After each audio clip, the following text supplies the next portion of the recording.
School বিএসপিএ sports award ২০২৪ সালের বর্ষসেরা ক্রীড়াবিদ হয়েছেন ক্রিকেটার মেহেদী হাসান মিরাজ, উদীয়মান ক্রীড়াবিদ হয়েছেন ক্রিকেটার নাহিদ রানা ও দর্শকদের ভোটে সেরা হয়েছেন মেয়েদের ফুটবলে সাফজয়ী কন্যা ঋতুপর্ণা চাকমা।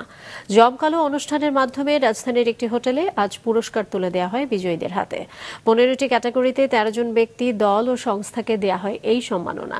ভুটানে লিগ খেলতে যাওয়ায় অনুষ্ঠানে উপস্থিত হতে পারেননি বর্ষসেরা ফুটবলার ও দর্শকের ভোটে সেরা হওয়া ঋতুপর্ণা। স্কোয়াড রয়্যালিটিজের পৃষ্ঠপোষকতায় ক্রীড়া সাংবাদিকদের সংগঠন বাংলাদেশ ক্রীড়া লেখক সমিতি এই পুরস্কার দিয়ে আসছে। পুরস্কার অনুষ্ঠানে প্রধান অতিথি ছিলেন ক্রীড়া উপদেষ্টা আসিফ মাহমুদ সজীব ভুঁইয়া।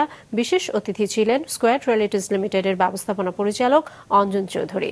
ক্রীড়াঙ্গনকে আরও এগিয়ে নিতে তৃণমূল পর্যায় থেকে কাজ করার আহ্বান জানান তিনি।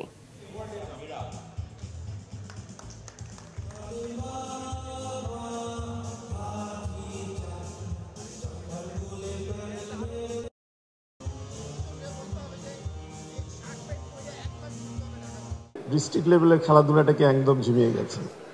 তো হি ইজ ইয়াং ম্যান, অনেক যুবক একজন ক্রীড়া অ্যাডভাইজার। আমি আশা করব এই যুবকের ওই উদ্যম নিয়ে যেন তিনি আমাদের এই প্রত্যেকটা ডিস্ট্রিক্টে ভালো করে ধরেন, যেন সেখান থেকে ভালো ভালো ক্রীড়াবিদ চলে আসে। কারণ অনেক প্রতিভাবান আছে আমাদের বাংলাদেশে, কিন্তু সুযোগের অভাবে, খেলার মাঠের অভাবে, উদ্যোগের অভাবে কিন্তু হয় না।